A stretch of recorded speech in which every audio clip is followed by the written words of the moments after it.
Hello guys and welcome to happy learners. आप सभी का मेरे चैनल पे स्वागत है। And today we are going to discuss a very important topic जिसके बारे में आप लोगों ने बहुत ज़्यादा रिक्वेस्ट किया है and it is going to be very beneficial one for us. So video को पूरा एंड तक देखिएगा। Before starting today's topic I wanted to share with you guys a certain news. आप सभी लोगों को असम के फ्लड्स के बारे में बहुत पहले से पता हो रखा होगा। यहाँ पे लोग बहुत ज़्यादा सफ़र कर रहे हैं। I myself have been stuck with my family in a building for entire week, and that's the reason I couldn't upload any video. But now I'm safe. I'm at my ancestral place. But बहुत लोग ऐसे हैं जो कहीं जा नहीं पा रहे because of the conditions, and वो लोग जो रोज़मर्रा की ज़िंदगी है उसके लिए जो बेसिक नीड्स चाहिए, पानी हो, खाना हो, वो अफोर्ड नहीं कर पा रहे। सो मैं चाह रही थी कि आप सभी की मदद से मैं कुछ फंड रेज करूँ इस कॉज के लिए। अगर आप लोग विलिंगली कुछ कंट्रीब्यूट करना चाहते हैं, हमारे लिए बहुत ज़्यादा हेल्पफुल रहेगा। तो I will give the links below in the description box. And अगर आप लोग को कोई दिक्कत हो रही है उसमें से, तो आप मुझे directly through my Instagram account contact कर सकते हैं and I let you contribute your bit of help, and that will be really beneficial for the people of Assam. So thank you beforehand. So आज का topic है VHSNC village health sanitation and nutrition committee. क्या है ये committee? Now this committee unites the people of the health care system and the people of the village. ठीक है, तो ये दोनों कमेटी मिलके एक ग्रुप बनाती है ताकि हम जो है हेल्थ स्पेक्ट्रम को और ज़्यादा बेहतर कर पाएँ। Now, who are the members of VHSNC committee? ये कमेटी जो है वो आशा बनाती है। ठीक है, एंड आशा, जैसे कि आपको पता है कि you are a CHO and आपके अंडर में 3 से 4 या 10 11 भी आशास हो सकते हैं। सबके एक VH, like for each and every ASHA there is a VHSNC committee, because villages अलग अलग हैं, एरिया और पॉपुलेशन अलग अलग होते हैं। ठीक है, तो इस कमेटी में कौन कौन लोग हो सकते हैं? सबसे पहले तो महिला पंच या फिर वार्ड मेंबर। ठीक है, तो इस एरिया में अगर आप लोग को ज़्यादा पता नहीं है तो मैं बोल दूं कि एक गांव में या फिर एक विलेज में महिला पंच होती है, that is sarpanch, and then there is a secretary and there is a ward member. तो आपके VHSNC कमेटी में आप या तो सरपंच को अपना चेयरपर्सन बना सकते हैं, प्रेसिडेंट बना सकते हैं, या फिर आप वार्ड मेंबर को अपना प्रेसिडेंट या फिर चेयरपर्सन बना सकते हैं। ओके, नाउ अगर वो लोग चेयरपर्सन हैं then ASHA will be the member secretary of this committee. बाकी जो मेंबर्स हैं वो नॉर्मल रेगुलर मेंबर्स होंगे या फिर इनवाइटीज होंगे, स्पेशल इनवाइटीज होते हैं। तो बाकी के मेंबर्स कौन है? पहले देन रेगुलर जो मेंबर्स हैं उनमें आप ANM को इंक्लूड कर सकते हैं, आंगनवाड़ी वर्कर को इंक्लूड कर सकते हैं, स्कूल टीचर को इंक्लूड कर सकते हैं। ओके, या फिर कोई एजुकेटेड अगर वहाँ पे लोग हैं, ऑफिसर हैं, उनको आप इंक्लूड कर सकते हैं, provided they are the inhabitants और ऑफ दैट एरिया। एक्चुअली अगर वो वहाँ के उस विलेज के रहने वाले नहीं है देन आप उनको स्पेशल इनवाइटीज में रख सकते हैं, बट कमेटी के रेगुलर मेंबर में आप उनको नहीं रख सकते। देन नेक्स्ट जो ग्रुप है जिनको आप मेंबर बना सकते हैं वो है कम्युनिटी बेस्ड ऑर्गेनाइजेशन, जैसे कि कोई भी महिला संगठन हो या फिर कोई सेल्फ हेल्प ग्रुप हो, यूथ कमिटीज़ हो। Okay, then forest management committees हो सकते हैं। तो इन सभी लोगों को आप रेगुलर मेंबर्स बना सकते हैं। और कौन बन सकता है? The service user of the village. Okay, जो लोग ये सर्विस अवेल कर रहे हैं हमसे, वो भी इस ग्रुप का मेंबर बन सकते हैं। क्यों? क्योंकि उनके थ्रू आप उनके नीड्स को जान पाएंगे। जो लास्ट ग्रुप है वो है प्री एग्जिस्टिंग कमिटीज, लाइक अगर स्कूल की तरफ से कोई कमेटी है जो हेल्थ रिलेटेड वर्क्स करती है तो उन कमिटीज़ को भी आप इंक्लूड कर सकते हैं। So these are all the members of the VHSNC committee. एक और चीज़ बता दूं कि VHSNC कमेटी का एक रूल है कि यहाँ पे 50% लोग जो है वो औरत होने चाहिए। जो मेंबर्स हैं 50% उनमें से वुमेन्स होने चाहिए। अब बढ़ते हैं वर्क्स की तरफ। VHSNC के जो काम है उनको 9 क्लासेस में डिवाइड किया गया है। उनमें से अभी आपके स्क्रीन पे एक सर्कल दिखेगा, उसी में सारे डिविजन दिए गए हैं। Number 1 is monthly meeting, then next है accounting for the untied village fund, next है management of village health fund, next है रिकॉर्ड मेंटेनेंस, नेक्स्ट है monitoring and facilitating access to essential public services, next है organising local collective action for health promotion, next है facilitating service delivery in the village, next है community monitoring of health care facilities, and last है village health planning. तो आज हम लोग 3 classes को अच्छे से देखेंगे एंड बाकी के जो क्लासेस हैं या फिर वर्क्स हैं उनको हम अगले वीडियो में देखेंगे। तो शुरू करते हैं मंथली मीटिंग के साथ। सो VHSNC के जो काम है उसमें से सबसे पहला एंड मोस्ट इम्पॉर्टेंट काम है मंथली मीटिंग। एक VHSNC प्रॉपरली फंक्शन कर रही है उसका सबूत यही है कि वो रेगुलरली मीटिंग कर रही है। ठीक है, नाउ मीटिंग से रिलेटेड हमारे पास कुछ इंपॉर्टेंट क्वेश्चंस हैं जिनका आंसर सभी को जानना ज़रूरी है।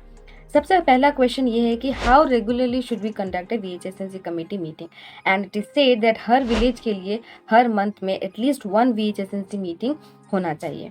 एंड नए गाइडलाइंस के हिसाब से it is said that 15th of every month should be taken as the day for VHSNC committee meeting। And क्योंकि अब ये डेट फिक्स हो गया है, every member of the village और VHSNC committee should make themselves free for this meeting itself। And इस बात की रिस्पॉन्सिबिलिटी जो है DCM, BCM, Asha and Asha supervisor को दी गई है कि वो इंश्योर करे कि हर महीने 15 तारीख को VHSNC कमेटी की मीटिंग सक्सेसफुली कंडक्ट की जाए। Now second, who is responsible for calling out this meeting? इसमें आशा, who is the member secretary of the committee, and the chairperson, that is the sarpanch, is responsible for calling out this meeting or informing the other members of the committee कि 15 तारीख को ये meeting होनी है and आप सभी को आना है। Now next question is where we should conduct the committee meeting. तो नए गाइडलाइंस के हिसाब से कहा गया है कि we should conduct this meeting in a hall, community hall और इन ओपन स्पेस, ताकि जो लोग जो मेंबर नहीं है इस मीटिंग के वो भी इस मीटिंग को सुन पाए और सक्सेसफुली इनसे कुछ मदद ले पाए। नाउ नेक्स्ट क्वेश्चन है who should attend this meeting? Obviously the members of the VHSNC committee, president is a must। अगर ना हो पाए पूरे मेंबर्स उस दिन को ना भी आ पाए because there is always exceptional problem, so उसमें कहा गया है कि एटलीस्ट 2/3 ऑफ द मेंबर आने चाहिए मीटिंग पे। सो मीटिंग से रिलेटेड कुछ इंपॉर्टेंट बात यहाँ पे बताई गई है। Number 1 is meeting should be conducted following the VHSNC committee handbook. Handbook में वो सारे इंफॉर्मेशन दिए गए हैं जो इस कमेटी के मेंबर्स को जानने चाहिए एंड क्या टॉपिक्स के ऊपर उनको ये मीटिंग कंडक्ट करना चाहिए, उन सभी के बारे में हैंडबुक में इंफॉर्मेशन दी गई है। मैं नीचे कोई लिंक दे दूंगी ताकि आप लोग जो है वो हैंडबुक को एक्सेस कर पाए। आप क्रोम से भी इस हैंडबुक के बारे में जान सकते हैं। नेक्स्ट जो बात बताई गई है कि मीटिंग में कोई भी डिस्कशन है, कोई भी टॉपिक हम लोगों ने डिस्कस किया है उसके माइन्यूट्स हम लोग को डॉक्यूमेंट करने होते हैं एंड इस डॉक्यूमेंटेशन की जिम्मेदारी आशा की होती है। नेक्स्ट जो इम्पोर्टेंट पॉइंट ये है कि डिस्ट्रिक्ट या फिर ब्लॉक ऑफिशियल्स जो है उनको ज़्यादा से ज़्यादातर मीटिंग को अटेंड करना होता है एंड उनकी ये रिस्पॉन्सिबिलिटी है कि वो इस मीटिंग में अपना वैल्यू ऐड करे एंड हमें पूरी तरीके से सपोर्ट करे, प्रॉब्लम्स को जाने और उनके सोल्यूशंस देने में हमारी मदद करे। नेक्स्ट जो पॉइंट ये है कि आशा सुपरवाइज़र एंड BCM उनको दिया गया है कि वो लोग जो है ज़्यादा से ज़्यादातर VHSNC कमेटी की मीटिंग को अटेंड करें।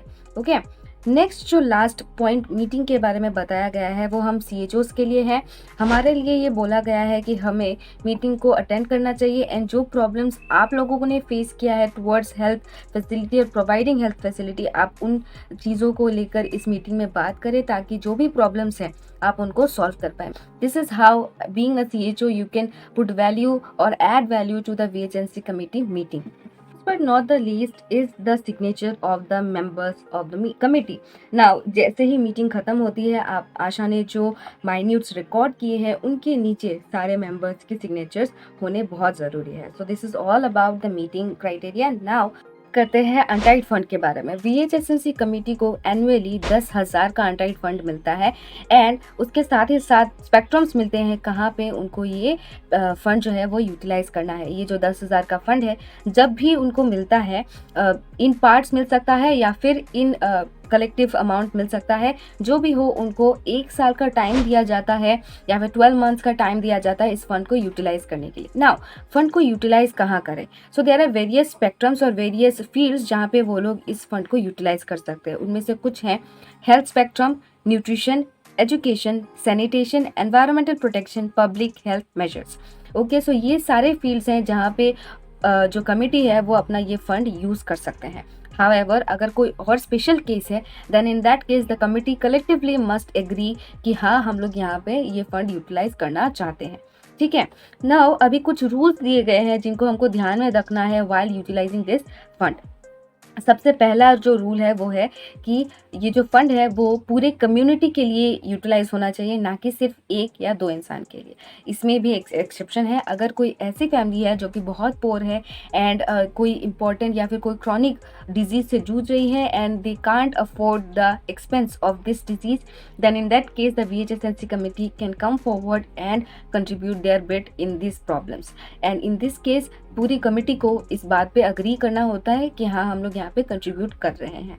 ठीक है, नेक्स्ट जो बात बताई गई है वो स्पेसिफिकली ये बताती है कि हमको कहाँ पे ये फंड जो है वो यूटिलाइज नहीं करना चाहिए। सो इसमें क्या बोला गया है कि जितने भी काम हैं जो ऑलरेडी बजट प्लान्ड है या फिर गवर्नमेंट के थ्रू इस काम के लिए बजट ऑलरेडी अलॉट किया गया है, उन सारे कामों में VHSNC की कोई भी फंड यूटिलाइज नहीं होने चाहिए। फॉर एग्जांपल एक पर्टिकुलर एरिया में एक कुआं बनाना है जिसके लिए ऑलरेडी सैंक्शन किया गया है, या फिर सैनिटरी लेट्रिन्स के लिए गवर्नमेंट की तरफ से ऑलरेडी सरपंच को फंड मिल रहा है, ऐसे केसेस में हम लोग को VHSNC कमेटी के फंड को यूटिलाइज करने की परमिशन नहीं है। नेक्स्ट क्या बोला गया है कि डिस्ट्रिक्ट के लोग जो हैं जो कभी कभार आपके मीटिंग में आते हैं, they can also suggest utilising this money in a particular field. इस केस में भी VHSNC कमेटी को कलेक्टिवली एग्री करना होता है कि हाँ हम लोग इसमें स्पेंड करेंगे या फिर एक्सपेंडिचर करेंगे, कंट्रीब्यूट करेंगे, then only you are suppose to contribute towards this cause. Okay, अगर VHSNC कमेटी डिस्ट्रिक्ट के बातों पे एग्री नहीं करती है, then there is no possible means कि आप लोग VHSNC कमेटी के फंड को यूटिलाइज करें। नाउ एक और चीज़ मैं बता दूं, VHSNC कमेटी के जो मेंबर सेक्रेटरी है वो आशा है। CHOs are not directly involve in the committee, they are a member who can contribute their suggestion and they are not a regular member.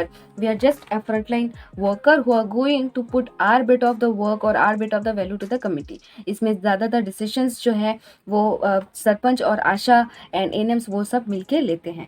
ठीक है, and we are just about to give the health related ideas और spectrums इस meeting में। ठीक है, तो हमारे पास कोई डायरेक्ट रिस्पॉन्सिबिलिटी नहीं है फॉर डॉक्यूमेंटिंग और taking care of any of the works there, we can help in their work, that is our function in this particular committee. Now अब बात करते हैं management of the untied fund के बारे में। सो मैनेजमेंट के बारे में ये कहा गया है कि ये जो रिस्पॉन्सिबिलिटी है ये कम्प्लीटली VHSNC मेंबर्स कमेटी के मेंबर्स के हाथों में है। इसमें से एक और चीज़ बताया गया है कि ये जो फंड यूटिलाइजेशन है ये ट्रांसपेरेंट होना चाहिए, हर मेंबर को ये पता होना चाहिए कि ये फंड कहाँ पे यूज़ हो रहा है, एंड सबकी रजामंदी या फिर कलेक्टिव एग्रीमेंट होनी चाहिए in particular utilisation of the field.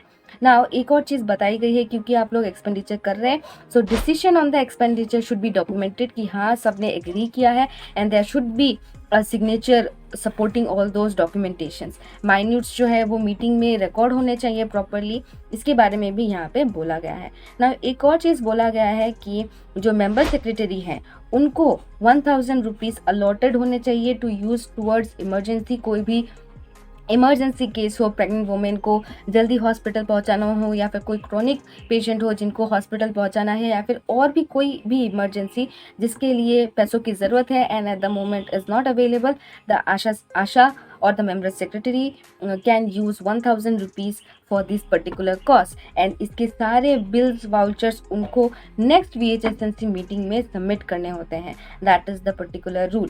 So this was all about the VHSNC committee fund, and बाकी जो पार्ट्स है वो मैं अपने नेक्स्ट वीडियो में बताने वाली हूँ। ठीक है, अगर आपको VHSNC कमेटी से रिलेटेड कोई भी कंफ्यूजन है, आप VHSNC कमेटी का हैंडबुक देख सकते हैं। हैंडबुक में सारे इन्फॉर्मेशन दिए गए हैं, बहुत ही सिंपल तरीके से समझाया गया है। अगर आपको कोई भी पर्टिकुलर पार्ट समझ में नहीं आ रहा है या फिर आपको कोई भी कंफ्यूजन है regarding the practical field, you can message me in my Instagram account or in the comment below, and I will be very happy to help you guys. तो इस वीडियो में इतना ही, मिलती हूँ अगले वीडियो में। And before I and I want to request you guys again कि जो मैंने पहले वीडियो में बोला regarding the Assam floods and contribution in it, please I would request you guys कि आप लोग आगे आके इसमें कंट्रीब्यूट करें ताकि हम लोग एक प्रॉपर हेल्प कर पाए अपने लोगों के लिए। I will be very grateful to you guys for every contribution you make and every pie counts. Thank you and have a great day.